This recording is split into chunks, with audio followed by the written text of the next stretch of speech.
C1, que son los acervos para la recuperación de la memoria de la Facultad Nacional de Salud Pública. Es importante establecer que este es un proyecto de nuestro plan de acción del periodo 2020 a 2023, Comunidad Académica, Transformadora y Solidaria por la Salud Pública como bien común.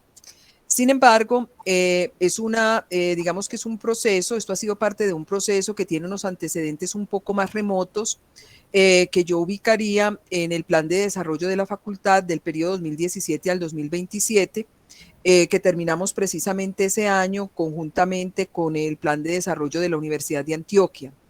En este plan propio se destacaba la necesidad de, abro comillas, profundizar en el reconocimiento y la comprensión de la singularidad epistemológica, ideológica y práctica de la facultad, con el fin de contribuir a mejorar la cultura institucional y hacer de su marco identitario un patrimonio del territorio y de la sociedad.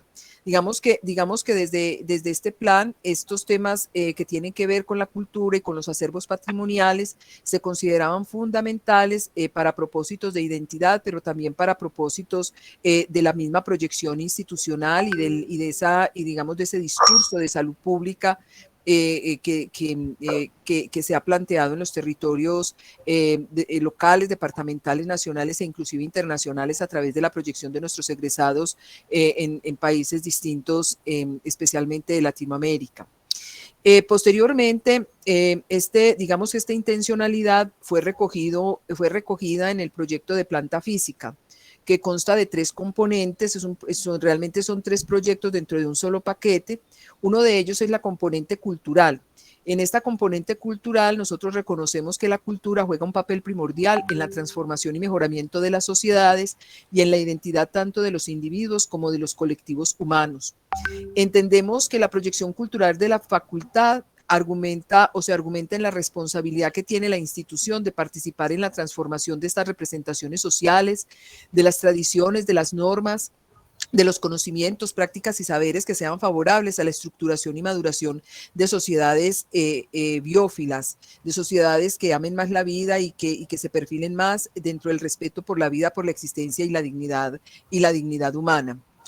Sabemos que lograr una cultura sanitaria implica superar múltiples desafíos, entre ellos los aspectos funcionales de la formación y también el identificar mecanismos y desarrollar acciones alternas educativas con un potencial transformador de la sensibilidad, la ética y las estéticas con las cuales los sujetos se relacionan con el entorno y con otros sujetos. Por eso este proyecto cultural nosotros asumimos que complementa el acercamiento al mundo de la ciencia y las disciplinas que se realiza en el aula.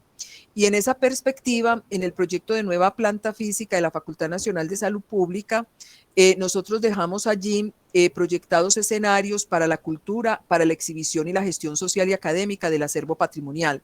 Es un edificio que efectivamente, pues ustedes saben que tiene una apuesta muy importante en ese primer nivel de interacción social, abierto a la comunidad, a los vecinos inmediatos, y con unos escenarios que efectivamente sean susceptibles de comunicar lo que es la salud pública que practicamos en esta unidad académica. En el plan de acción de la facultad, el proyecto se inserta dentro del reto 4, son 4 de 3 retos, en el cuarto de 4 retos, como un proyecto de creación del archivo histórico. Nosotros estamos empezando a desarrollar esa primera fase que tiene que ver con el rescate de la memoria y en ese sentido, Lucía y Beatriz, que son integrantes del grupo de investigación de historia de la salud, se han dado a la tarea de proyectar la creación de ese archivo histórico de orden oral, fotográfico, museográfico, documental, mediante la recuperación y disposición de todo este acervo existente para ponerlo al servicio de la docencia, la investigación y la cultura de los diversos actores de la facultad, de la universidad, del país, de los territorios. Es importante establecer que estamos en una fase muy temprana, de hecho yo diría que se han hecho algunas acciones de rescate de material fotográfico, hemos hecho varias ejecuciones relacionadas con el rescate de la memoria oral, y de algunos documentos, pero creo que la tarea es inmensa, es una tarea que sabemos que la iniciamos ahora, pero que es de permanencia en el tiempo, de larga data, porque a medida que vamos alcanzando la historia se nos va adelantando también a nosotros en el tiempo. Entonces sabemos que ahí hay una gestión permanente con el devenir de la salud pública, con el devenir de la universidad y con el devenir de nuestra facultad. Digamos que dentro de las acciones, estas que acabo de mencionar son importantes, pero hay unos retos, unos desafíos también con el desarrollo de otras que hemos pensado que son fundamentales, además de las tertulias para la memoria, y es la producción de videos y material fotográfico en la que se plasme toda esta historicidad y todas estas, digamos, estas improntas de salud pública que han transcurrido por nuestra facultad. Por supuesto, hay un espacio, un escenario muy importante para procesos de investigación y para la generación de artículos científicos que nos permitan también desarrollar procesos de epistemológicos relacionados pues como con las distintas líneas de pensamiento de salud pública. Uno de los, digamos, como de las intenciones también que tenemos ahí con este archivo histórico que va a quedar ubicado en el subsótano, el subsótano o el semisótano debajo de digamos, de la plazoleta central, es que este archivo no solamente sea un archivo como algunos tenemos en el imaginario para dejar consignados documentos y otro material y para que alguien de vez en cuando venga y lo vea, no, realmente lo que queremos es un archivo muy dinámico que permita la investigación, que permita la sistematización y por supuesto la gestión del conocimiento para poder cumplir con ese anhelo de ponerlo a disposición no solamente de la sociedad, sino ponerlo a disposición sobre todo de nuestros estudiantes de pregrado y posgrado en formación. Tenemos también pensado el desarrollo de programas radiales, exhibiciones permanentes e itinerantes. Como les decía, el edificio cuenta con unos escenarios donde nosotros hemos proyectado la posibilidad de tener de manera permanente puestos a disposición del público elementos que hablen de esa tradición y de esa historia de la salud pública y que nos referencian hitos importantes de ese pasado. Pero también recurrir a estrategias en donde podamos también sacar ese acervo, sacarlo de ahí digamos, de los muros de la facultad y ponerlo en otros escenarios de exhibición donde otras personas y otros públicos los puedan conocer. Indudablemente también pues la producción de material pedagógico relacionado con el pensamiento en salud pública, probablemente dentro de este proyecto en unos meses, ojalá en unos meses nosotros podamos proyectar un contenido microcurricular que bien se pueda constituir en un curso independiente o que pueda contribuir a fortalecer, digamos, otros cursos en materia de salud pública. Y por supuesto, pues algunas otras actividades de educación no formal, entre las que se pueden incluir seminarios, cursos cortos, en fin. Entonces, digamos que este es un proyecto de gran ambición digamos que no se circunscribe única y exclusivamente a rescatar y archivar material, sino a generar una dinámica a partir de ese material en donde vamos capturando la historia, pero sobre todo el conocimiento y la cultura que está consignada en esa historia. Por último, quería decirles que este proyecto, una vez aprobado el plan de acción de la Universidad de Antioquia, descubrimos con gran beneplácito, con mucha alegría, que efectivamente queda relacionado de manera directa con el programa número 14 del nuevo plan de acción de la universidad, que dice así textualmente: apropiación y divulgación de la cultura y el patrimonio universitario como pilar para la proyección de las identidades plurales y las ciudadanías culturales en los territorios regionales y en el proyecto educativo de la institución. Pareciera que estamos leyendo, o a mí al menos se me antoja así, que estuviéramos leyendo en una síntesis muy bien lograda, como todas las intenciones que nos venimos soñando desde hace varios años aquí al interior de la facultad y que este proyecto está materializando. Bueno, yo les agradezco mucho y estoy atenta a participar de la tertulia o a responder en este momento cualquier pregunta o reacción que tengan las personas presentes en este momento en el Meet. Gracias, feliz tarde. Muchas gracias, profesora Nelly. Gracias por ese encuadre, ¿cierto? Que lo que pretende es precisamente inscribir el proyecto de acervos para la recuperación de la memoria dentro de todo el plan institucional.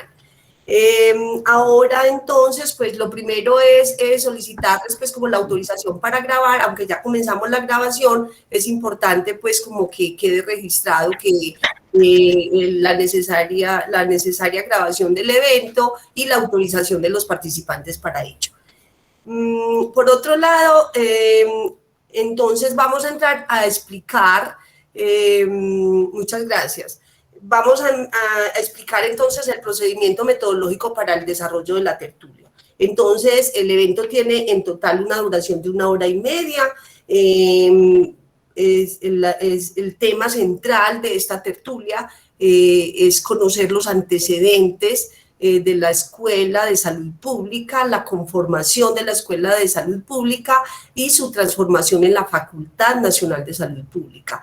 Es como la profesora Nelly muy bien lo dijo, el primer evento, la primera tertulia de una serie de eventos que vamos a desarrollar a futuro dentro del proyecto y que tiene pues como sentido precisamente eso, trabajar entre todos convocando a académicos y personas interesadas para que conversemos y aprendamos sobre la importancia de la historia de la salud pública, entre otros asuntos. Entonces tendremos un espacio de 1 hora para el desarrollo como tal de la tertulia, donde el invitado especial es el profesor Guillermo Restrepo Chavarriaga y será el señor decano, el señor José Pablo Escobar Vasco, quien interactúe con él a partir pues como de un derrotero que está previamente establecido. Luego, al final de la tertulia, tendremos un espacio de 10 minutos para preguntas. Las personas que estén interesadas en hacer alguna pregunta la pueden hacer por favor a través del chat. La profesora Beatriz Arroyave estará atenta a compilar y organizar esas preguntas para que al final de la tertulia, en un espacio, como les dije, de 10 minutos, el profesor Guillermo Restrepo Chavarriaga nos haga referencia pues como a esas inquietudes. Entonces, bueno, si quedan claras las condiciones entonces de la actividad, paso entonces a presentar a nuestros invitados.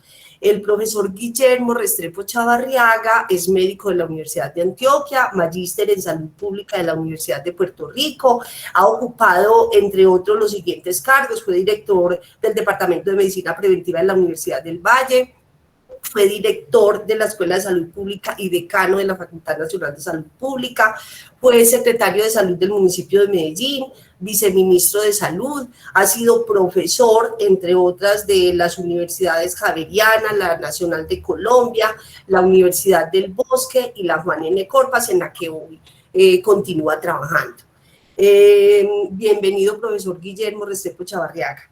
Por otro lado, el profesor José Pablo Escobar Vasco, quien es médico también de la Universidad Pontificia Bolivariana, magíster en Salud Pública de la Universidad de Antioquia, magíster en Ciencias de la Universidad de Panamá, fue director del Laboratorio Departamental de Salud Pública, consultor de la OPS y de la OMS, y hoy es profesor de la Universidad de Antioquia, decano de la Facultad Nacional de Salud Pública. Bienvenido también, profesor José Pablo. Usted va a ser el interlocutor directo del profesor Guillermo Restrepo Chavarriaga en esta tertulia. Entonces, les doy la bienvenida a ambos, los agradecimientos, y podemos entonces conversar con nuestro tema central del día. Muchas gracias, profesora Lucía. ¿Me dice si me escuchan bien? Perfectamente, profe. Sí. Agradecer al Grupo de Historia de la Salud de la Facultad, al equipo de planeación y al proyecto de acervo histórico de la Facultad por este importante trabajo que se viene realizando.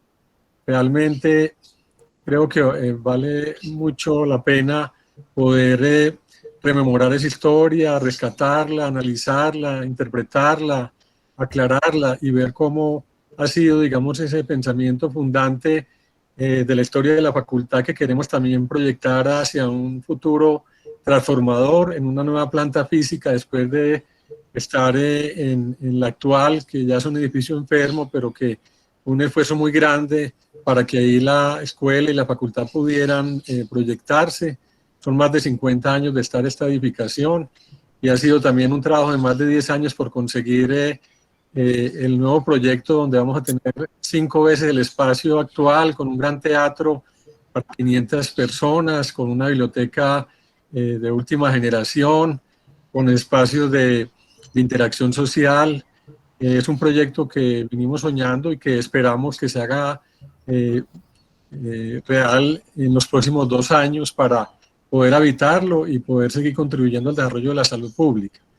Quiero agradecer al profesor Guillermo Restrepo Chavarriaga, que es un honor tenerlo presente ya en sus más de 90 años de vida, con esa lucidez, saber que fue uno de los pioneros, entre muchos otros, de nuestra facultad, también de la historia de la salud pública de nuestro país. Entonces, nosotros le hicimos un reconocimiento a él ya hace unos 3 años, en el marco de un congreso internacional que tuvimos que se llamó Encuentros para la Salud Universal, y en el marco de un encuentro de la Asociación de Egresados de la Facultad Nacional de Salud Pública. Entonces hay que aprovecharlo a él, que lo tenemos con vida y con una vida plena a pesar de su edad, una persona muy productiva. No nos pudo acompañar físicamente, aunque hubiera querido, pero bueno, ya él también maneja muy bien estos medios virtuales y creo que vamos a tener una buena conversación con él. A él se le hizo una entrevista también, como tantas otras que se han hecho, a pioneros de la historia de la facultad, a personas importantes de la salud pública, a familiares de los que ya no nos acompañan físicamente. Entonces de ahí hay elementos importantes con los cuales enfocamos lo que vamos a conversar con él. Quiero agradecer a todos los presentes, profesores, miembros de los estamentos de la facultad, especialmente al profesor Álvaro León Casas, que es pionero en este grupo de Historia de la Salud, ya jubilado, pero que con él hace más de 20 años iniciamos este grupo. Tuve la fortuna de, sin ser historiador, de tener esa motivación de acompañar el surgimiento de este grupo de investigación en la facultad. También agradecer especialmente a Clara Inés Abad, hija de nuestro muy recordado maestro y fundador Héctor Abad Gómez, que nos acompaña hoy. Agradecer bien especialmente al profesor Francisco Correa, un decano de nuestra facultad, quien también dejó una huella imborrable. También al profe Héctor Iván García de la Facultad de Medicina, el Departamento de Medicina Preventiva, que también pues tiene toda una historia y que desde su facultad yo creo que también nos puede aportar mucho en este encuentro. A Héctor Zuluaga Tobón, también es decano de la facultad, un saludo muy especial. También al profesor Juan Carlos Eslava, coordinador de la Maestría en Salud Pública de la Universidad Nacional de Colombia, quien está muy atento a la reunión. También lo hemos tenido en el auditorio de la facultad, ha hecho grandes aportes a la historia de la salud y de la salud pública de nuestro país. Él quedó de llevarle todos los resultados de esta tertulia al profesor Mario Hernández, que desafortunadamente no nos pudo acompañar por tener otro compromiso importante. Y entre todos los participantes, voy a mirar a quién más quisiera darle un saludo especial por no tenerlos muy frecuentemente. Bueno, eso sería todo. Entonces, como les mencioné, pues hemos preparado unas preguntas para que el profe Guillermo Restrepo nos cuente un poquito sobre su vida y sus aportes a la salud pública y en particular a los primeros años de la historia de la escuela y de la facultad. Queremos primero hablar sobre los antecedentes de la Escuela de Salud Pública, de la Escuela de Salud Pública en la Universidad de Antioquia, para que nos cuente primero cómo se da en el país la transformación de la Junta Central de Higiene desde 1886 hasta la creación del Ministerio de higiene en 1946, denominado posteriormente Ministerio de Salud Pública en 1953. Creo que estos son momentos importantes como antecedentes, que rápidamente entonces le pedimos al profe Guillermo, le dijimos previamente que no podía demorarse mucho en cada una de las preguntas, porque pues él ha escrito varios libros y siempre quiere expandirse en sus respuestas, pero esta sería la primera pregunta, profe Guillermo. ¿Cómo fue la transformación de la Junta Central de Higiene desde 1986 hasta la creación del Ministerio de Higiene en el 46, que posteriormente se transformó en el Ministerio de Salud Pública en el 53? Profesor Guillermo, tome la palabra, bienvenido, un agradecimiento muy grande, qué alegría tenerlo presente entre nosotros. Adelante. Bueno, presento un saludo muy cordial y respetuoso a todos los asistentes. Agradezco a la Facultad de Salud Pública la invitación que me hace para participar en esta tertulia. Entonces, para responder brevemente, porque las preguntas son bastante amplias, a la pregunta que me hacen. En el desarrollo mental e histórico de la salud pública en el mundo, la higiene fue bastante importante. Y esta higiene, ya a nivel de Estado, se manifestaba fundamentalmente con la aplicación de unas medidas de orden personal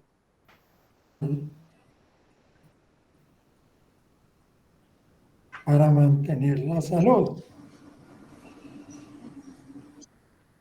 Esto era el famoso catecismo que se imprimió en Colombia y completamente en Antioquia para este efecto. A nivel colectivo, la higiene eran las medidas conducentes a mejorar el hábitat de la gente y el uso correcto de ese hábitat. Eso era, en ese aspecto, el concepto de higiene. Desde el punto de vista gubernamental, significaba además vigilancia y control. De modo que, por eso, nosotros vemos que en el devenir de lo que fue la dirección a nivel gubernamental de la salud en el país, hubo varias ubicaciones en los ministerios, según el énfasis que en un momento dado se daba un aspecto u otro. En un momento fue de gobierno, significaba pues, bastante policía sanitaria, fue en un momento de educación, en fin, de trabajo finalmente. Además de estas medidas de vigilancia y control, y sobre todo con mucho énfasis en lo relacionado con puertos, para que el comercio internacional se produjera sin ningún inconveniente. Estaba la parte asistencial. Y la parte asistencial era derivada desde la colonia, que en su primer momento se hizo para los soldados españoles y los nativos, puesto que como éramos propiedad del rey, él debía cuidar a sus súbditos y por lo tanto ellos tenían también el derecho a gozar de esos hospitales. Estos hospitales no eran suficientes para atender la demanda. Y la medicina privada era prácticamente ineficiente. Entonces, por esta razón, empezó a surgir la caridad, no solamente en el mundo, en Colombia, sino en el mundo. Y a medida que crecía la necesidad y la demanda de servicios, y que el gobierno no podía atender en sus hospitales insuficientes toda esta demanda, la caridad se iba vigorizando.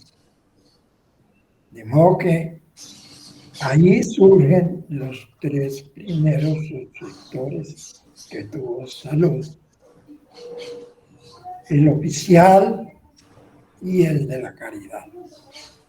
Hay que tener en cuenta que esa caridad era manejada por la Iglesia y debido al patronato y a las relaciones de la Iglesia con el gobierno español, pues estas relaciones eran bastante íntimas. Así fue atendiéndose la salud de los colombianos mediante estos tres subsectores. Sin embargo, el que más crecía era el de la caridad, que se conseguía el auxilio primero de personas, herencias, limosnas, rifas, bazares, y luego empezaba a haber auxilios importantes de particulares. La caridad seguía creciendo y cada vez se hacía más importante. Todo esto era dentro del ministerio del concepto de higiene. Ya a mediados del siglo XX surge la organización sanitaria, la idea de estructura sanitaria, de una manera bastante interesante por el sector oficial. Y se crean las direcciones departamentales, se crean el nivel nacional y se establecen también las direcciones municipales con una estructura que, según el organigrama de esa época, refleja claramente el concepto de higiene que les acabo de enunciar. Este concepto, este progreso continuó y cada vez más se adicionaban instituciones de otro tipo, pero también de caridad. La caridad es amor, según la definición que da según Jesucristo. Y desarrolla muy bien San Pablo. Y no solamente era salud, sino que la caridad también era educación. Era el asilo para las huérfanas. Y la caridad también era el habeas corpus.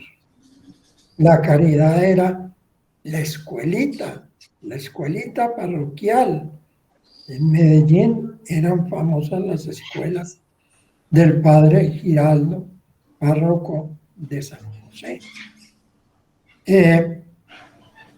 Entonces la caridad es un concepto integrado, bien integrado, porque la caridad era amor. Entonces, una vez que los auxilios oficiales, digo, particulares, y las dádivas de la gente y las actividades para conseguir fondos y que funcionara la caridad, dentro de ella el hospital. Entonces, una vez que no alcanzaban esos fondos, se recurría al gobierno para que diera auxilios. Y así se van creciendo estos auxilios hasta llegar a el nivel de ocupar los famosos auxilios parlamentarios, que en su momento dado, todos estos auxilios sumados constituían el 80% del presupuesto de la salud en Colombia. El 80%. Por eso fue tan fácil unir el sector de la caridad con el oficial. De modo que la higiene, con la definición clásica, se fue transformando poco a poco en un concepto global de bienestar, Famosas las gotas de leche. Y por último, las guarderías, los de sendas, muy famosos. Todo esto era la higiene. En 1946 ya se ha creado un cuerpo de personal profesional en salud pública y algunos de ellos en medicina social. En México se estableció una facultad de medicina social. En Europa habían tenido el origen ya con Newman y también Virgo. Entonces, en este momento continúa creciendo la caridad, como ya les he dicho, y se van vigorizando también las otras instituciones, no solamente las de salud, Entonces vienen los técnicos y surge la necesidad social y el empuje que dan los técnicos y se crea la inquietud política y en el 46 surge entonces el Ministerio de Higiene. En la Facultad de Medicina se enseñaba la higiene. Yo recuerdo el programa del doctor Graciano de la Facultad de Medicina de la Universidad de Antioquia. Se daban algunos datos de estadística, no suficientes para establecer un verdadero método científico en la carrera, pero sí muy importantes. Mortalidad, algunas tasas generales. Se visitaba mataderos, el concepto de higiene. Entonces, en las facultades de medicina lo que existían eran las cátedras de higiene. Pero en el nivel nacional, con el Ministerio de Higiene creado, cuyo primer ministro fue el doctor Bejarano, y que hizo una labor excelente, como por ejemplo la campaña de despejamiento en Bogotá, la campaña contra la chicha, el calzado obligatorio semestral a los trabajadores, que es una herramienta poderosísima contra el anquilostoma. De modo que bien importante ese Ministerio de Higiene. Incorporó una serie de técnicos.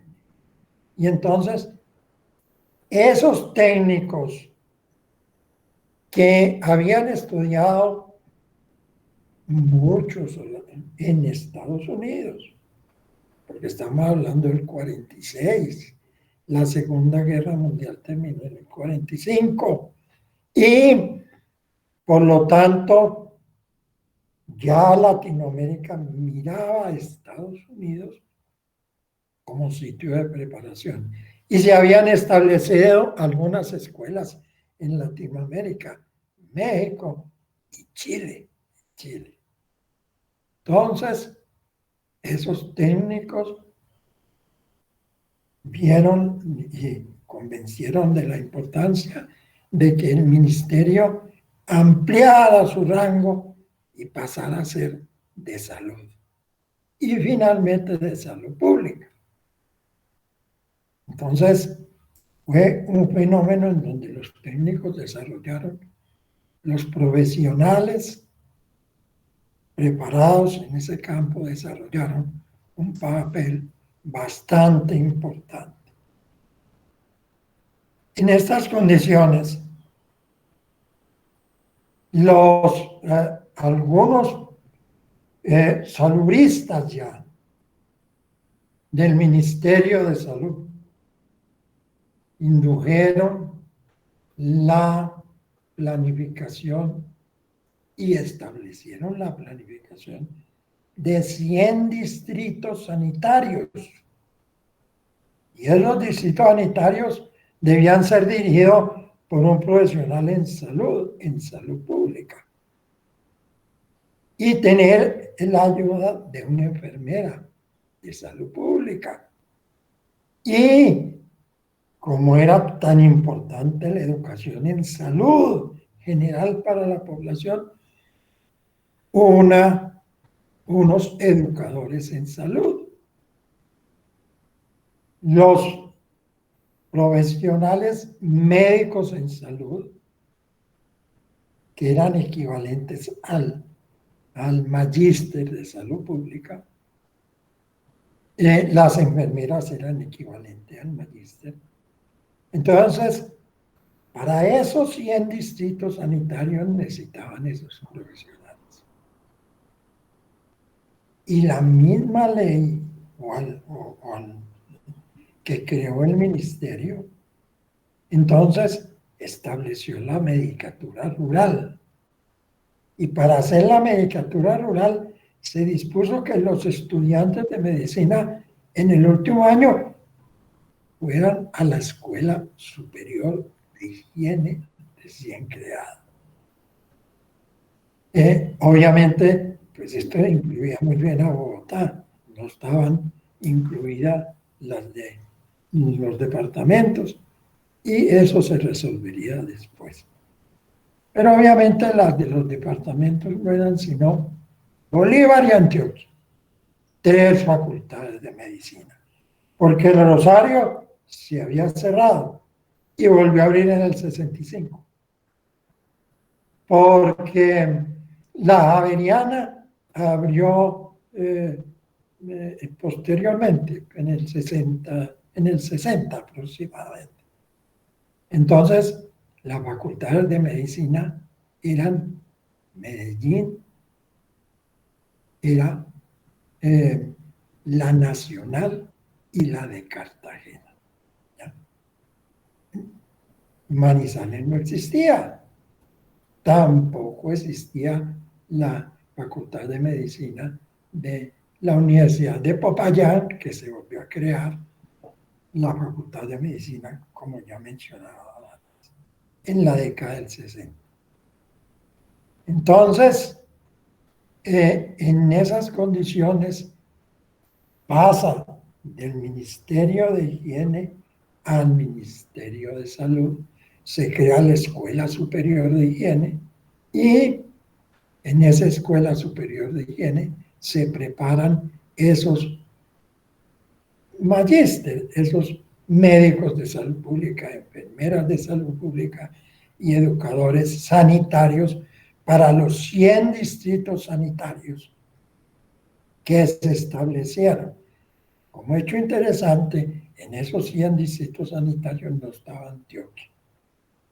En Antioquia se creó, fue una regionalización aparte, que, bueno, ese sería otro asunto. Entonces, concomitante con esto, esa es la pregunta del paso del concepto de higiene al concepto de salud y al concepto de salud pública. ¿Ya? Ahora, ¿qué está pasando en las universidades? Las universidades... Guillermo, profe Guillermo, muchísimas gracias, va muy bien con su relato. Ya debemos empezar la segunda pregunta, que es cómo se conformó la Escuela de Salud Pública en el Departamento de Medicina Preventiva de la Facultad de Medicina de la Universidad de Antioquia, para que vaya avanzando. Y yo sé que ya iba para allá, pero para que el tiempo nos permita evacuar las preguntas que tenemos para usted, que son cerca de 4, y también poder hacer un intercambio con las personas que nos acompañan en la reunión, en las cuales también tenemos historiadores que han indagado y han hecho investigación sobre estas épocas de nuestra historia en el país. Adelante, profe Guillermo, entonces, si podemos pasar a cómo se creó, cómo pasó, digamos que de la escuela que se creó en Bogotá, superior de higiene, se pasó sin dejar de que esa escuela, entre comillas, dejara de funcionar a la Escuela de Salud Pública de la Universidad de Antioquia. Adelante, profe Guillermo, gracias. Bueno,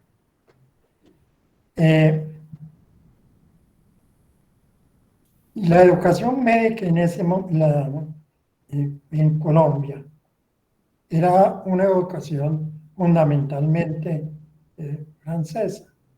Y la gran reforma era la reforma que había hecho Mutis, que fue bastante buena esa reforma. Era una medicina clínico-patológica. Y no había, las facultades de medicina no tenían una estructura bien definida, bien clara, como para esos tiempos ya se estaba estilando en la nueva educación médica. Entonces, vale la pena notar que en Estados Unidos, que es bien importante para nosotros en esta época, por lo que ya dije de la guerra, allí estaban acudiendo nuestros profesionales médicos a especializarse de la época del 45 y un poco antes y después. Entonces, Estados Unidos vio que su educación médica estaba muy mal,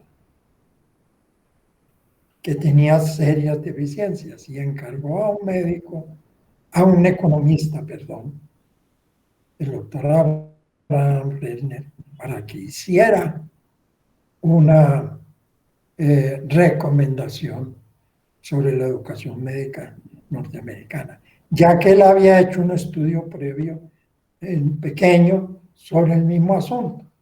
Entonces tenía experiencia en eso. Entonces él hizo un estudio de la educación médica norteamericana, dio sus conclusiones y con base en eso se hizo una gran reforma en esta educación en Estados Unidos y la modernizó. Esa reforma ya no fue anatomoclínica, fue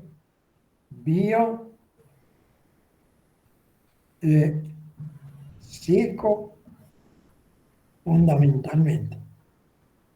El concepto social fue muy marginal, casi no existió. Pero en la parte de bio hizo transformaciones muy grandes. Y también en la parte psicológica. Entonces, ese fue el informe Flerner. Pero además de eso, habló sobre la estructura universitaria. Los médicos que fueron a especializarse a Estados Unidos en esa época vinieron entonces con claridad sobre lo que decía Flerner.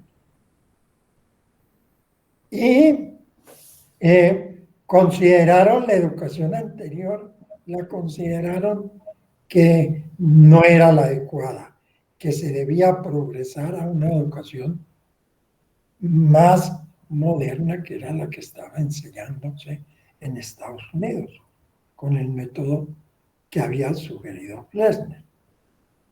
El informe es amplio, pero no quiero entrar en eso porque no es el motivo de esta reunión.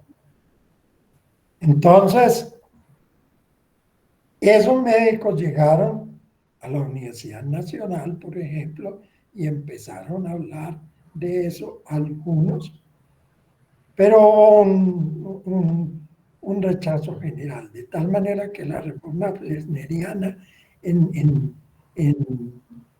la Universidad Nacional solamente llegó con Paredes Manrique,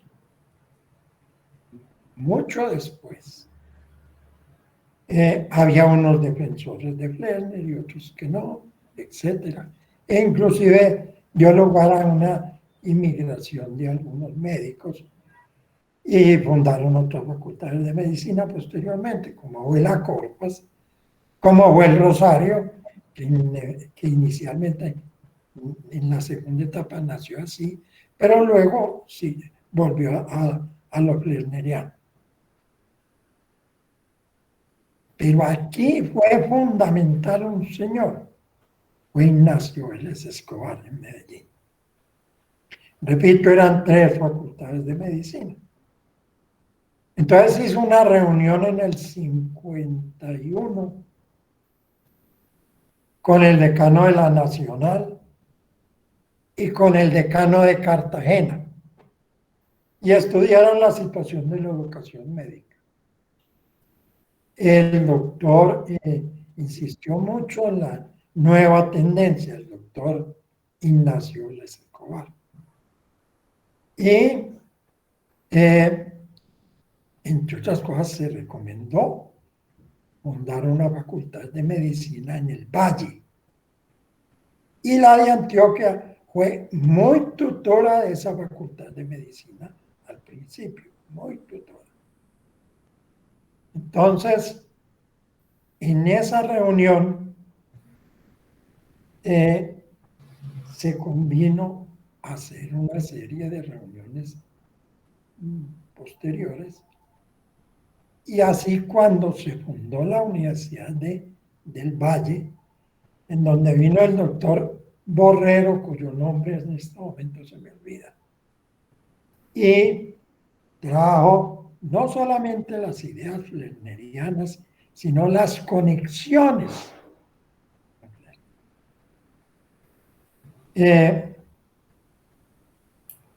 Y luego el doctor Velázquez Palau. Iniciaron una facultad de medicina típicamente de orden flerneriano en el Valle. Y Antioquia, pues iba parecida. Todo esto fue ayudado por la última misión que trajo la Universidad Nacional.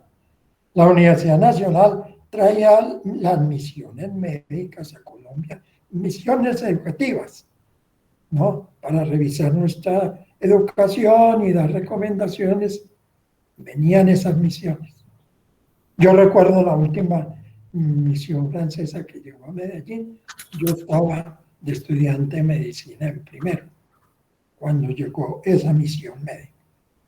Entonces, pero la misión unitaria, la última misión que vino, pues ya esa misión cambió el rumbo y ya fue una misión que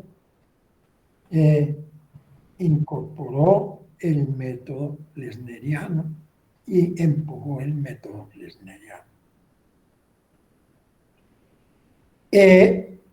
La Universidad de Tulane apoyó mucho a los profesores de medicina, sobre todo en la Universidad del Valle, que impulsaron este fenómeno.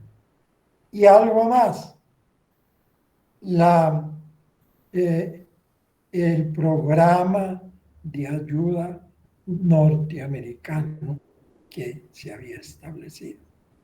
El Servicio Cooperativo Interamericano de Salud Pública ayudó mucho en este proceso, ayudó económicamente. Entonces, esas tres facultades de medicina iniciaron el proceso lesneriano. Antioquia, Valle y Cartagena iniciaron ese proceso.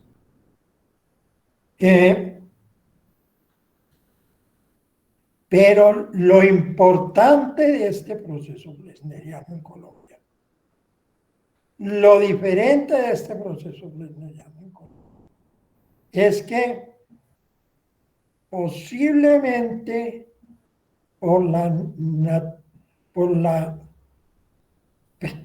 personalidad o preparación o antecedentes de los decanos, sobre todo de Ignacio Vélez Escobar, que era un líder social y además con gran arraigambre político, le dio mucha importancia a un departamento que fue el Departamento de Medicina Preventiva. Entonces, en Antioquia se le dio mucha importancia al Departamento de Medicina Preventiva. Y vino un líder que conocía bastante bien la materia y que además era un líder también social, el doctor Abad, a dirigir ese departamento. En Cali fue el doctor Santiago Rengifo. Y en Cartagena fue el doctor Abel Dueñas. El doctor Abad había sido formado en Estados Unidos, en Minnesota. Y Santiago Rengifo fue formado también en Estados Unidos, pero era una investigación de larga data y era un epidemiólogo con antecedentes muy importantes en la Escuela Superior de Higiene, ¿no? Y en el Instituto Puerto Branco, en los institutos de tipo nacional. Por lo tanto, los departamentos de medicina preventiva en Colombia tuvieron tres orientaciones. Los tres fueron muy importantes. Los tres fueron dirigidos por grandes líderes, pero tuvieron una orientación diferente, los departamentos. El de Cali tuvo una orientación epidemiológica de investigación. Y hay que ver cómo inició la investigación en el Valle el doctor Santiago Rengifo, ¿no? Citando a todos los profesores y haciéndola pública. De tal manera que el corte del Valle fue epidemiológico y sigue siendo. Y algo más, dio como resultado que de ahí han salido grandes epidemiólogos para este país. El corte de Cartagena, el dueño fue formado en Chile, en la Escuela de Santiago de Chile, que entre otras cosas no daba maestría, lo que daba era una licenciatura en salud pública, ¿no? Pero en esa época no nos interesaban los títulos. Algo más, el magíster hoy es superior a la especialidad. En ese momento, ni riesgos, eso era un pecado mortal, ¿no? La especialidad era muy superior académicamente en esta época fresneriana a la maestría. Y el PhD no se mencionaba. Bueno, iba a mencionar, cuando aparecieron las residencias en salud pública, a mi juicio, esto eran los PhD. Esto eran los PhD. Entonces, las tres orientaciones de los departamentos eran muy distintas.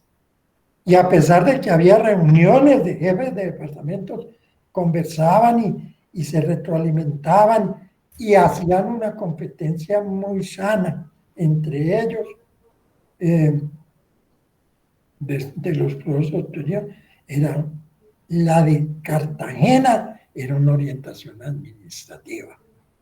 Creó la regionalización en Cartagena. Algo más, el departamento partía de un nivel primario en Chambacú y manejaba la regionalización desde la facultad para Cartagena. En Antioquia, mucho énfasis en medicina social. Y en el Valle, epidemiología. Por supuesto que el departamento más rico era el Valle, porque recibió muy buena parte de la ayuda extranjera, ¿no? Y en un departamento que, mejor dicho, en un solo año, según el reporte que da el del Servicio Cooperativo Interamericano, salieron más de 100 profesores colombianos a hacer magíster en Estados Unidos en un solo año. De tal manera que Cali tenía bastante dinero que era suministrado por estas entidades extranjeras. El Departamento de Medicina Preventiva del Valle tenía 3 antropólogos de tiempo completo. El Departamento de Medicina Preventiva del Valle tenía 3 sociólogos, pero no cualquier sociólogo, el doctor Cubillos, uno de los grandes investigadores en antropología, estaba en el Valle. Virus, con San Martín y todo su equipo, y un laboratorio fantástico. Bacteriología con Gracián y su equipo. Como no tenían parasitólogos, se trajeron un chileno que se había estudiado en Estados Unidos. De tal manera que era un departamento poderosísimo, el departamento del Valle. Pero su énfasis fundamental era en epidemiología. Es bien importante recordar cómo era una reunión del departamento. Asistían los profesores de los otros departamentos. El jefe de medicina interna. Por supuesto que de parasitología, virología, bacteriología que pertenecían ahí. Y se presentaba un caso, por ejemplo, tuberculosis, y analizaba ese caso con todos los contactos y se estudiaba toda la familia. En esa época no se había aplicado masivamente el BCG. Por lo tanto, la prueba de tuberculina tenía un gran valor diagnóstico, sobre todo en los menores. Unos estudios bellísimos epidemiológicos. Y el seguimiento era durante toda la carrera. En un barrio, sí lo es, pero no era un centro de salud, no, era un programa familiar. ¿Ya? El centro de salud lo pusieron en Candelaria, pero no era para ser un centro de salud común, sino para que los estudiantes que salían a rural no se fueran a un destierro y vieran cómo debía ser un centro de salud manejado técnicamente con buenos laboratorios, con especialistas, con rotaciones de residentes, etc. No era lo social lo interesante allá en el país. Pero lo epidemiológico era extraordinario, ¿no? En Antioquia no era eso. En Antioquia era lo social. Y por lo menos lo que yo recibí, cuando nos entregaron familias, no nos las entregaron, sino que nosotros fuimos al barrio Castilla y las escogíamos, las seleccionamos, y eran varias. Y entonces, en el barrio Castilla, nosotros no hacíamos estudios de casos, sino que nosotros decíamos, esta es una familia que tiene tal enfermedad, está enfermo el papá y no tiene trabajo. El centro de salud no le da la droga. Es decir, estudiamos en las familias, era el problema social, no los contactos. Fuera de eso, el programa era el programa ya de la cátedra, un programa más social. En Cartagena era un programa administrativo. De modo que la orientación de los tres departamentos fue bastante distinta en el fondo. Pero fue un aditamento común a las tres facultades y que hizo una gran diferencia con el método fresneriano puro, hasta el punto que yo me atrevo a decir que la medicina que se enseñaba era una medicina bio, psico, socio, cultural e histórica. Esa era la medicina que se enseñaba. ¿Ya? Entonces, esa situación estaba en los tres departamentos. La Escuela Superior de Higiene estaba en Bogotá formando los médicos que ya les dije, los profesionales que ya les dije, y se avanzaba en la creación de los distritos sanitarios. Por ejemplo, el de Chiquinquirá se estableció en Santander 1, no recuerdo, posiblemente más, los distritos sanitarios. Entonces la Escuela Superior bien avanzaba eso. En ese momento Santiago Rengifo sale de la Facultad del Valle, sale de la Facultad del Valle y al poco tiempo lo nombran ministro de Salud. Al nombrarlo ministro de Salud, el doctor Santiago Rengifo encuentra un ministerio ya muy distinto, un ministerio crecido, con grandes técnicos. Por ejemplo, Alfonso Mejía. Por ejemplo, el que se encargaba de presupuesto. Estaba Borrero. Es decir, ya había un grupo de técnicos, de personal muy grande en ese ministerio, ¿no? Entonces Santiago Rengifo llegó, inclusive dijo, no, yo estoy sorprendido, pero antes lo había dicho el doctor Ocampo, que estaba sorprendido al nivel técnico del Ministerio de Salud. Era muy alto, pero bastante alto. Entonces, estaba Benavides, estaba el secretario general, también saludista. Grandes saludistas había allá en el ministerio. Y la Escuela Superior de Higiene funcionaba. Pero Santiago Rengifo, cuando fue ministro, vio que esa escuela funcionaba gracias al ministerio, porque el ministerio le daba a los estudiantes como becarios, mandaba los médicos como becarios, las enfermeras como becarias y los educadores también.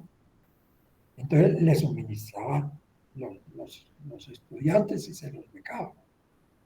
Fuera de eso, le daba apoyo para los docentes. Y también el ministerio tenía el apoyo de la OPS y de la UNICEF con asesores y le daba dotación a la Escuela Superior de Higiene. Santiago, que había sido profesor de la misma, no estuvo o le hizo una serie de exigencias a la escuela. Una de las exigencias fue que el personal docente, que aumentara el personal docente de tiempo completo. Porque las enfermeras eran de tiempo completo, Lola Zapata, Elma Bustillo y otras que había. Eran enfermeras extraordinarias. La misma Pepita Berro era. La educadora también. Pero los médicos no eran de tiempo completo, ocupaban cargos en el ministerio, ¿no? En la ausencia de pregrados, él les exigió. Segundo, le exigió investigación, porque Santiago era un investigador, ¿no? Y era muy importante la investigación, ¿no? Y algunos cambios curriculares, pero lo importante fueron los 2 puntos iniciales. Entonces la Universidad Nacional dio un momentico, nosotros ya Santiago no es profesor nuestro, ya Santiago es gobierno. Nosotros no tenemos por qué aceptar lo que nos dice el gobierno, entonces nosotros no aceptamos ese cambio. Entonces el doctor Santiago Rengifo dijo, pues entonces me llevo a la escuela. Pues no era propiamente llevarse a la escuela, porque la escuela siguió funcionando. Es lo que se llevó a los estudiantes becarios. Luego le quitaba allí lo fundamental, ¿no? Porque lo fundamental de un programa docente son estudiantes, docentes. ¿Ya? Entonces, le quitó los estudiantes. Y además, la ayuda de la OPS, el UNICEF, también se los quitó. Y la ayuda económica. Y entonces me lo voy a llevar. Él prefirió llevárselo a Dios. Ya por más razones que él tuviera, yo no las conozco, pero se prefirió llevar el pueblo. Y el Departamento de Medicina Preventiva había adquirido gran potencia, porque se había proyectado hacia la comunidad, y uno de los programas banderas era el de Santo Domingo, con las promotoras de salud, ¿no? Las promotoras de salud fueron un programa estrella. Tan es así que el ministro siguiente, cuando llegó, vio que ese programa era muy importante para el país y lo amplió a toda Colombia. Lo amplió, dirigido por la escuela. De tal manera que el programa de Santo Domingo, el programa de las promotoras, y trasladó la escuela, es decir, la ayuda del ministerio, que era como trasladar la escuela, porque trasladaba a los estudiantes. Y la trasladó a Medellín. Y Medellín se llevó a algunas personas que trabajaban aquí en la escuela, como fue las 2 enfermeras, como fue la educadora, cuyo nombre no recuerdo en este momento, ¿no? Entonces, así nació la escuela de Salud Pública de Medellín. Nació en el Departamento de Medicina Preventiva. Bueno.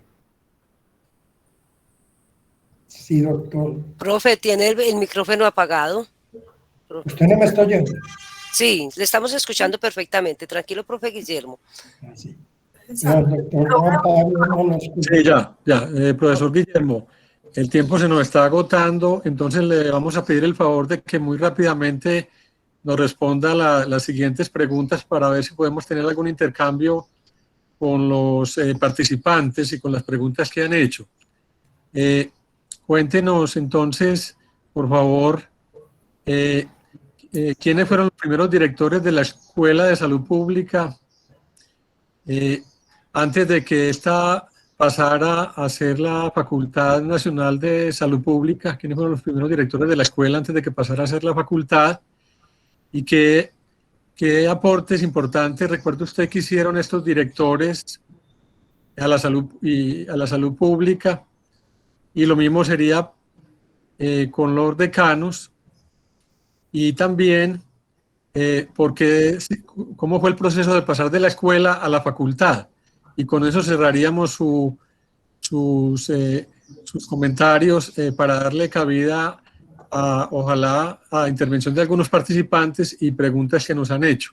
Trate entonces de ser muy sintético para decirnos quiénes fueron los primeros directores, tanto de la escuela como de la facultad, los aportes más importantes que hicieron y por qué se pasó de escuela a facultad. ¿Qué pasó ahí? Adelante, profe Guillermo, y gracias.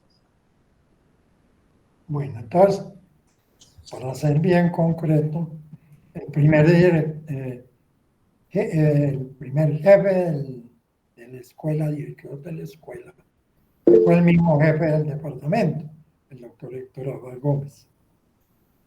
El segundo fui yo. El tercero fue el doctor Duque. Y el cuarto fue el doctor Luciano Vélez. Que yo recuerde en ese orden. Ahora, ¿cuáles han sido los aportes más importantes de la escuela? Yo, para resumir, diría, primero, sus egresados, ¿no? Sus egresados han sido epidemiólogos a nivel de la OMS, han sido personal de la escuela, ha llegado a ser subdirector de la OPS. Han sido, subdirector de la OPS, epidemiólogos a nivel de la OMS, de tal manera, el jefe, algunos de sus egresados se les ha ofrecido en los decanatos de las facultades de salud pública de otros países, como es el doctor Luciano Vélez, que tuvo esa oferta de Puerto Rico, que entre otras cosas no aceptó. De tal manera que una gran riqueza han sido sus egresados. Segundo, las investigaciones que han hecho. Para mencionar una, la investigación que hicieron el doctor Luciano Vélez y el doctor Sisto Espina sobre Urabá, ¿no? Que fue precursora de la encuesta nacional de salud. Bien importante. Entonces, en investigación, en una de las reuniones de directores de escuelas de salud pública se presentaban investigaciones. La Facultad de Salud Pública era la que más investigaciones llevaba, justamente durante el doctor Luciano Vélez. Otro aporte bien importante de la escuela fue su colaboración en el cuadro de expertos de la OMS. se perteneció al cuadro de expertos de la OMS, se perteneció al Comité para establecer la clasificación internacional de causas de muerte, el doctor William Mejía. Y un aporte nacional bien importante fue el experimento piloto que se hizo en Puerto Berrío para crear el Instituto Colombiano de Bienestar Familiar. De modo que el Instituto Colombiano de Bienestar Familiar, la estructura salió y la dinámica, cómo se hacía, de una experiencia que se hizo en Puerto Berrío con el doctor Argemiro Franco.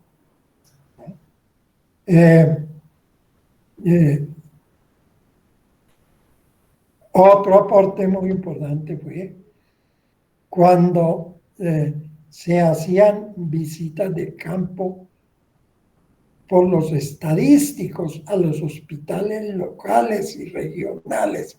Se organizaban las estadísticas de los hospitales de las regiones. No estoy hablando de Antioquia, de Colombia. Lo mismo sucedió con el aporte que se hacía con planeación, con los estudiantes de planeación.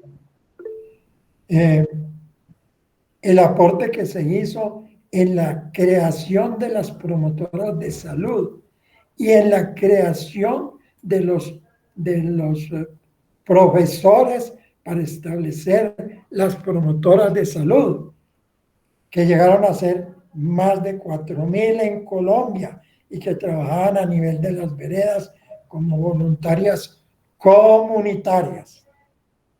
Y un aporte grande que hizo a Colombia fue el Sistema Nacional de Salud, que fue un sistema regionalizado y que se hizo con el esquema de la atención primaria.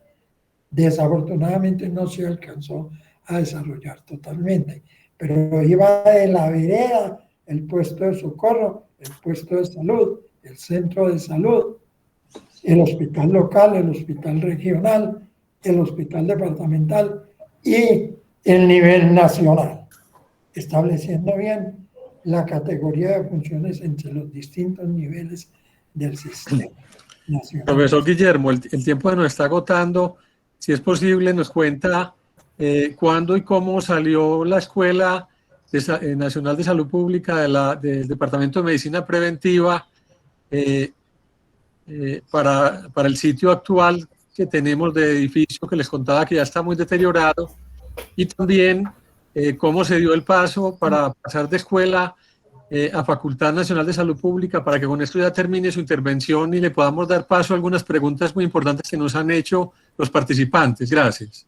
Bueno, entonces, el paso de departamento a facultad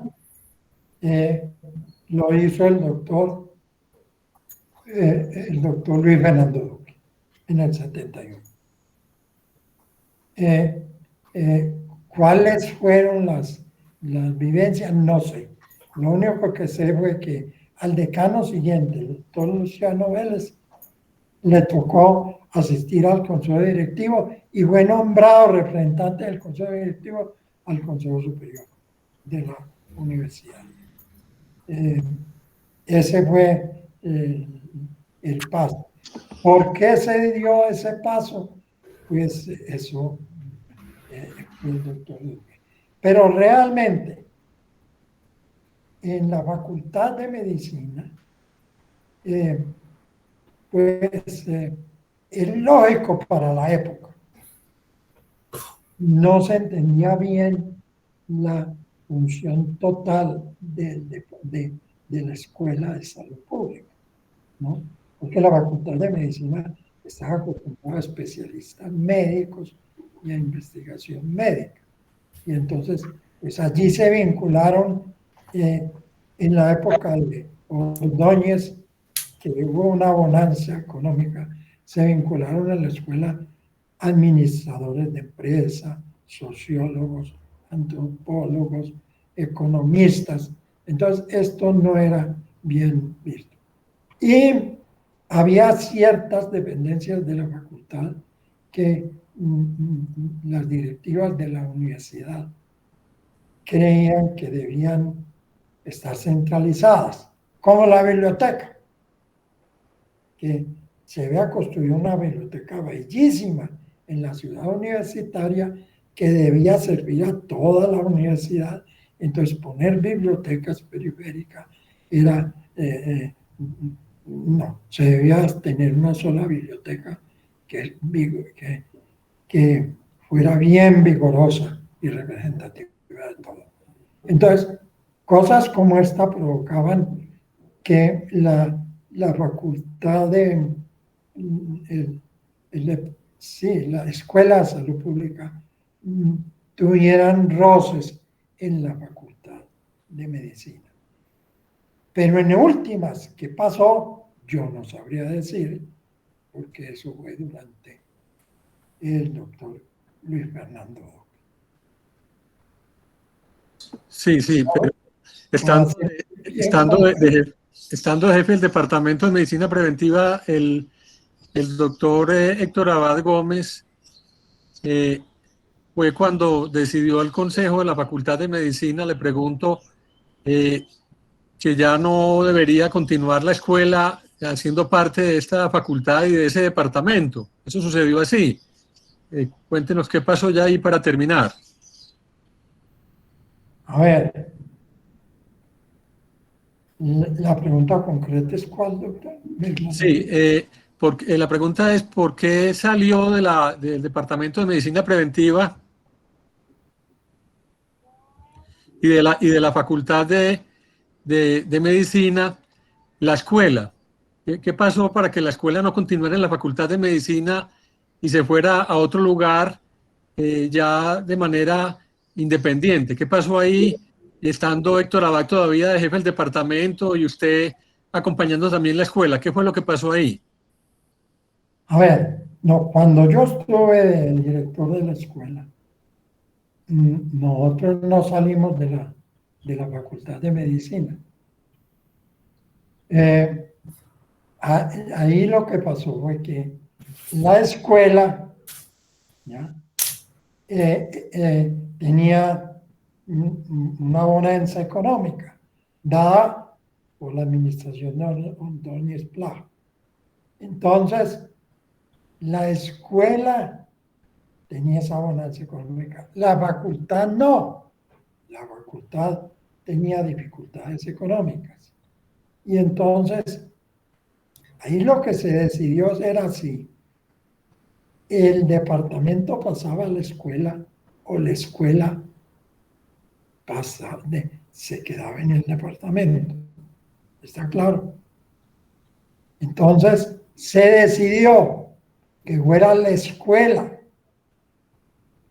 la que tomara el departamento y no el departamento de la escuela. ¿Quién decidió eso? El Consejo de Facultad, ¿no? El Consejo de Facultad, ¿ya?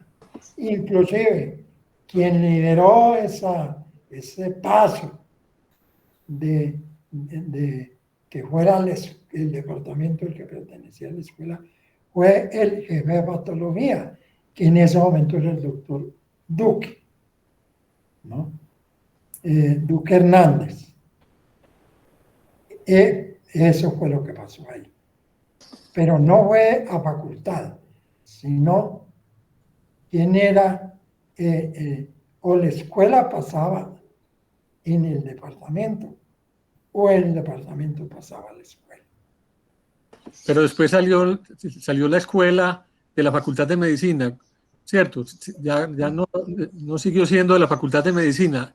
¿Cómo fue eso? Cuando ya se independizó. Cuando la escuela dejó de pertenecer a la Facultad de Medicina y se hizo una escuela independiente, ese paso de que la escuela se convierte en facultad fue durante la administración del doctor Luis Fernando Duque. ¿Ya? Pero hubo esos antecedentes que le conté. Bueno, yo creo, muchas gracias, profesor Guillermo. Me gustaría entonces que con el apoyo de Beatriz Arroyave miremos las preguntas que se han hecho y le formulemos al profe Guillermo a ver si nos puede ayudar a aclarar las preguntas que nos hacen varios de los participantes en esta tertulia, ya para ir terminando, y disculpen la extensión que se tuvo, pero era difícil resumir tanto tiempo de adelante. Sí, bueno, hay varias preguntas y hay anotaciones también. Yo voy a leer como las preguntas, algunas las respondió, una pregunta la hizo el decano también ya y que fue resuelta como en este espacio, pero entonces aquí tengo como tres una de Álvaro Casas, de Juan Carlos Eslava y de la de Paula Andrea Zulaga fue la que ya respondieron y hay otros comentarios, o sea, son pocas en realidad. Álvaro Casas pregunta dónde se formaron profesionales en salud pública hasta 1946. Profe Guillermo, las voy a leer todas seguidas para que ya miremos a ver hasta qué punto nos da para resolverlas. ¿Cuál es el nombre del médico profesor de la Universidad de Cartagena que apoyó en Cartagena la formación higienistas o salubristas? Juan Carlos Eslava nos hace una aclaración que cabe recordar que la Universidad del Valle estableció fuertes contactos con asesores estadounidenses y allí trabajó Santiago Regifo, quien tuvo un papel importante en el paso de la Escuela Superior de Higiene a la Escuela de Salud Pública. Y pregunta qué importancia tuvo el modelo de historia natural de la enfermedad de Lever y Clark en la formación salubristas. Bueno, ya la de Pablo Andrea yo creo que quedó resuelta, entonces mire a ver, profesor, qué nos puede aclarar con esto y otros comentarios que luego le haremos llegar después de la reunión. Bueno, a ver, yo no sé si contesté claro al doctor la pregunta que me hizo, porque es muy importante. La pregunta concreta, como yo la entendí, es, en un momento dado la escuela ha crecido, ¿ya? Y pertenece a la Facultad de Medicina, ¿ya? Y dentro de la Facultad de Medicina está ubicada en el Departamento de Medicina Preventiva. ¿Ya? La escuela de la Facultad de Salud Pública no tenía problemas con ese departamento. Había algunos problemas con la Facultad de Medicina como tal, ¿ya? Como los que les anoté. Entonces, la Facultad de Medicina decide unir el departamento con la escuela. ¿Por qué? Porque la escuela había crecido e inclusive iba a los consejos de facultad. Entonces, lo decidí unir. Y esa unión era volver la escuela al departamento o pasar el departamento a la escuela. ¿Ya? Y el consejo decidió pasar el departamento a la escuela. Esa es la respuesta concreta.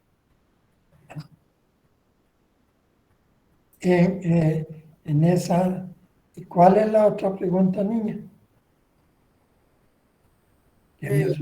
Profe, hay una pregunta que considero que es de suma importancia, que la hace el profesor Juan Carlos Eslava, y es que ¿qué importancia tuvo el modelo de la historia natural de la enfermedad de Leber y Clark en la formación de los salubristas?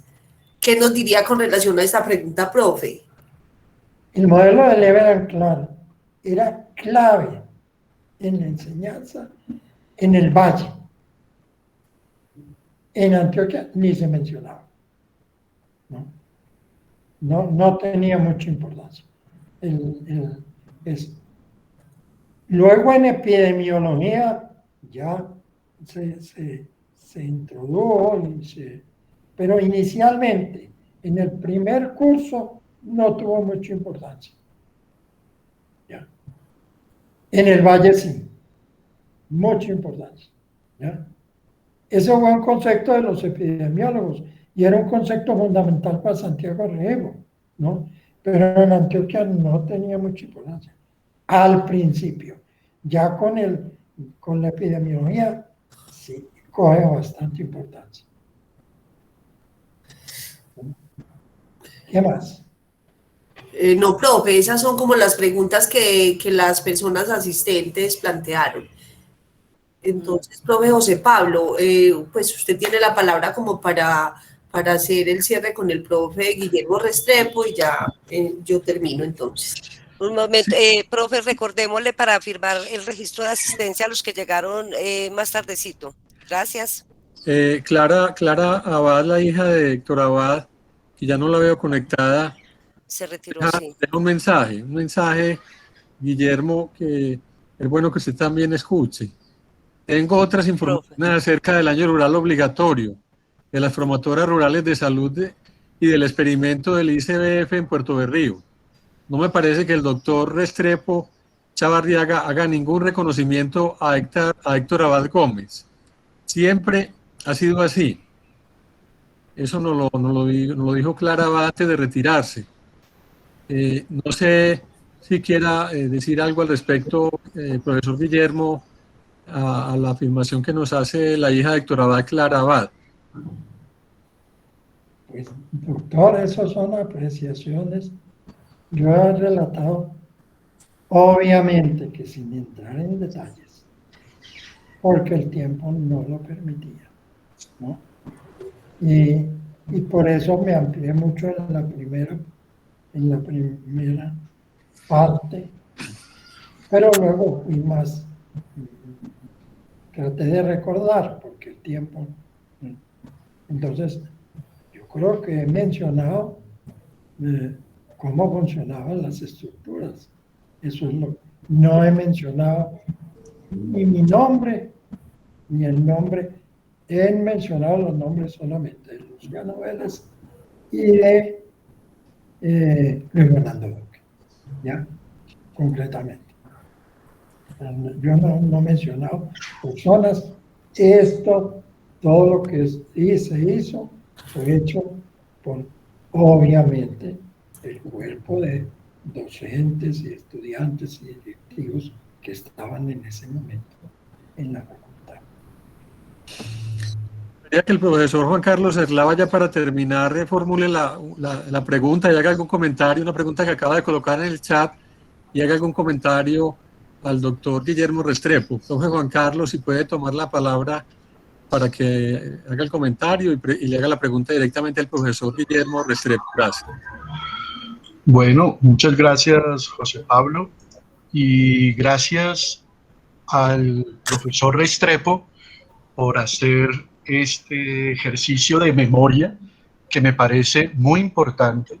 Y además hay que reconocer que, doctor Restrepo, usted vivió toda esa época. Lo que uno encuentra en los documentos y en los archivos, pues es algo de lo que el profesor Restrepo vio de primera mano y participó en ella. Quería resaltar 3 elementos que me parecen fundamentales que los mencionó el doctor Restrepo. Digamos que ese tránsito de la Escuela Superior de Higiene a la Escuela de Salud Pública se da en un contexto de transformación de la educación médica. Y eso me parece muy, muy importante. Es decir, hay una discusión muy profunda sobre la educación médica. Esa discusión incluye la incorporación de la medicina preventiva. Así que ese tránsito se da en un contexto de desarrollo y despliegue en el país de la medicina preventiva. Pero también hay un tercer elemento que es muy, muy importante, y es que en el país también van surgiendo y formalizándose otras profesiones del área de la salud. De tal manera que la Escuela de Salud Pública también recoge otros profesionales y técnicos del área de la salud. Entonces quería resaltar esos elementos de contexto que muy bien los presenta el profesor Restrepo, porque me parecen muy relevantes a la hora de pensar cómo se va configurando esa escuela de salud pública. Luego sería interesante invitar al profesor Restrepo a que nos hablara más detalles de del funcionamiento mismo de la escuela, que es muy, muy interesante, y sobre todo ese vínculo que tuvo con la OPS, que me parece muy, muy relevante. Ahora, mi pregunta referida a ese contexto de transformación de la educación médica y de auge de la medicina preventiva, mi pregunta es, ¿qué relación, no, o más bien, qué importancia tuvo el Estudio Nacional de Recursos Humanos para la Escuela de Salud Pública? Gracias, profesor Restrepo. Mire, el estudio de recursos humanos fue muy importante para el país. Y ese estudio de recursos humanos tuvo tres antecedentes bien claros, en donde se diseñó parte de la metodología, ¿no? En primer lugar, un estudio hecho en Popayán. En segundo lugar, un estudio hecho por el Departamento de Medicina Preventiva del Valle en el Guabal, precisamente con la Fundación Carvajal. Y en tercer lugar, la investigación hecha en Urabá. Yo recuerdo que la doctora Popper, que era la asesora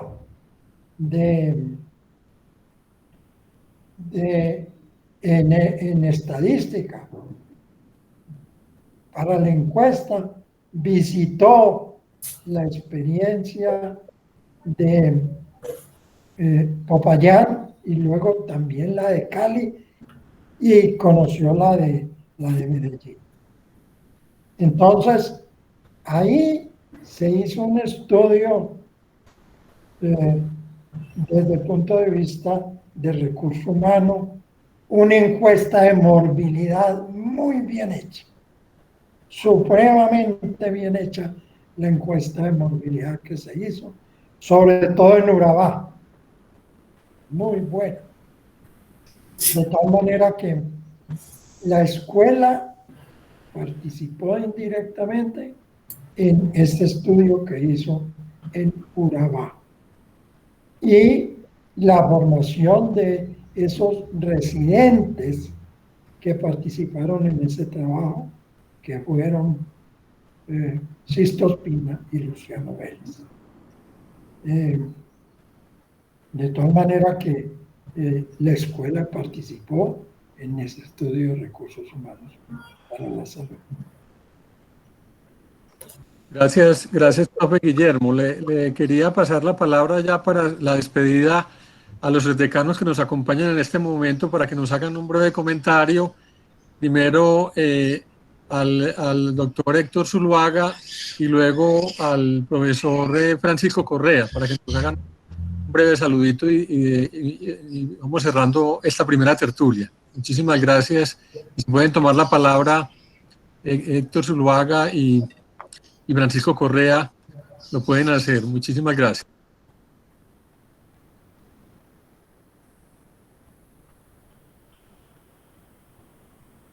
Pueden activar el micrófono si quieren tomar la palabra.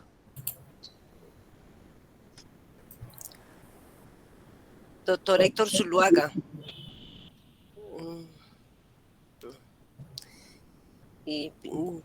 O profesor Francisco Correa.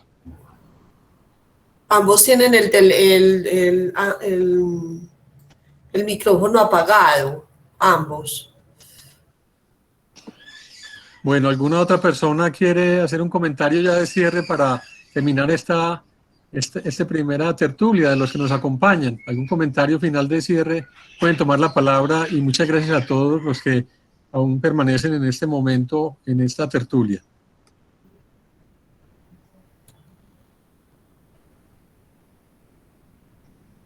Bueno, Profe, al parecer nadie se quiere apoderar de la palabra, entonces pues seamos nosotros los que despedimos el evento, agradeciendo de manera pues supremamente especial al profesor Guillermo Restrepo Chavarriaga y al profe José Pablo Escobar, pues por todo compartir de conocimiento desde la experiencia y el conocimiento en relación al tema que nos convocó hoy. Esta fue, así como lo hemos dicho, la primera tertulia de una serie que tenemos pues pensadas y programadas y que haremos con cierta periodicidad, donde pues quisiéramos que nos acompañaran y que cada vez pues quienes estén rodeando este proyecto sean muchos más. Les agradecemos mucho su participación y bueno, nos vemos en otra oportunidad. Bueno, muchísimas gracias. Buena tarde, muchas gracias, profesor Guillermo. Esperemos que siga saludable y que nos podamos encontrar nuevamente más adelante de manera presencial. Gracias a todos por prender la cámara para la despedida. Gracias, gracias. Hasta luego, feliz tarde para todos. Bueno, Gracias, profesor.